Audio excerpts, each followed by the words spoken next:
ಸನಾತನ ಧರ್ಮಕ್ಕೆ ಬಲ ತುಂಬುವುದಂದ್ರೆ ವೇದ ಗ್ರಂಥಗಳು ಮತ್ತು ಮಹಾಕಾವ್ಯ ಮಹಾಭಾರತ. ಮಹಾಭಾರತದ ಮೂಲ ಕರ್ತೃ ಮಹಾಮುನಿ ವೇದವ್ಯಾಸರು. ಆ ಮಹಾಮುನಿ ವೇದವ್ಯಾಸರ ಜನನವೇ ಒಂದು ರೋಚಕ ಸಂಗತಿ. ಚೇದಿ ದೇಶದ ದೊರೆಯಾಗಿದ್ದ ಉಪರಿಚರ ಎಂಬವನು ಮಹಾಪರಾಕ್ರಮಿ, ಧರ್ಮಾತ್ಮ ಮತ್ತು ಸತ್ಯವಂತ. ಆತ ಒಮ್ಮೆ ತನ್ನ ರಾಜಮನೆತನದ ಜೀವನವನ್ನು ತ್ಯಜಿಸಲು ನಿರ್ಧರಿಸಿ ಘೋರ ತಪಸ್ಸಿಗೆ ಕುಳಿತ. ಅದೆಷ್ಟೋ ವರ್ಷಗಳೇ ಕಳೆದಿತ್ತು. ಆತ ಬಾಹ್ಯ ಪ್ರಪಂಚವನ್ನೇ ಮರೆತು ಈತನ ತಪಸ್ಸಿಗೆ ಮೆಚ್ಚಿದ ಇಂದ್ರನು ಒಂದು ಸುಂದರವಾದ ಪುಷ್ಪಕ ವಿಮಾನವನ್ನು, ಎಂದೂ ಬಾಡದ ಒಂದು ಹೂಮಾಲೆಯನ್ನು ದಯಪಾಲಿಸಿದ. ಉಪರಿಚರ ಸದಾ ಆ ಹೂಮಾಲೆಯನ್ನು ಧರಿಸಿ ಪುಷ್ಪಕ ವಿಮಾನದಲ್ಲಿ ಕುಳಿತು ಆಕಾಶದಲ್ಲಿ ಸಂಚರಿಸ್ತಾ ಇದ್ದ.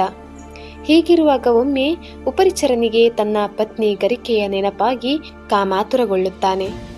ಗರಿಕಾ ಅಪೂರ್ವ ಸೌಂದರ್ಯವತಿ, ಪತಿಯನ್ನು ಗಾಢವಾಗಿ ಪ್ರೀತಿಸ್ತಾ ಇದ್ಲು.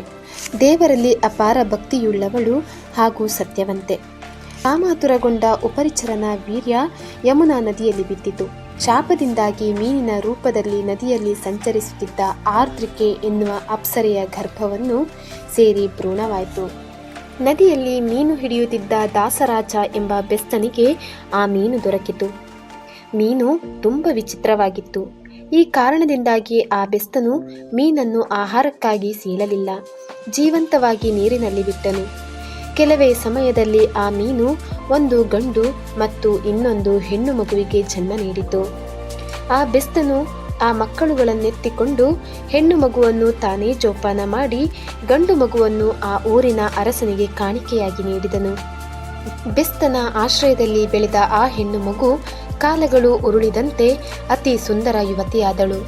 ಅವಳ ಸೌಂದರ್ಯ ಕಣ್ಣು ಕುಕ್ಕುವಂತಿತ್ತು.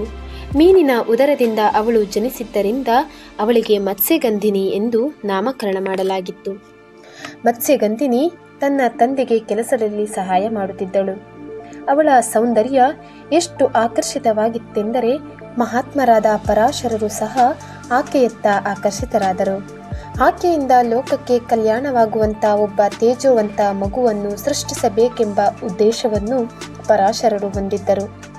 ದೈಹಿಕ ಸಂಪರ್ಕವಿಲ್ಲದೆಯೇ ಪರಾಶರರ ಅನುಗ್ರಹದಿಂದ ಮತ್ಸ್ಯಗಂಧಿನಿಯು ಒಬ್ಬ ಅಪರೂಪವಾದ ತೇಜೋವಂತನಾದ ಮಗನನ್ನು ಪಡೆದಳು. ಜನಿಸಿದ ಮಗು ಅಪರೂಪದ ತೇಜಸ್ಸನ್ನು ಹೊಂದಿತ್ತು. ಅದರ ಕಣ್ಣುಗಳು ನಕ್ಷತ್ರಗಳಂತೆ ಹೊಳೆಯುತ್ತಿದ್ದವು. ಆಶ್ಚರ್ಯ ಏನೆಂದರೆ ಆ ಮಗುವು ಮತ್ಸ್ಯಗಂಧಿನಿಗೆ ಭೌತಿಕವಾಗಿ ಗೋಚರಿಸಲೇ ಇಲ್ಲ.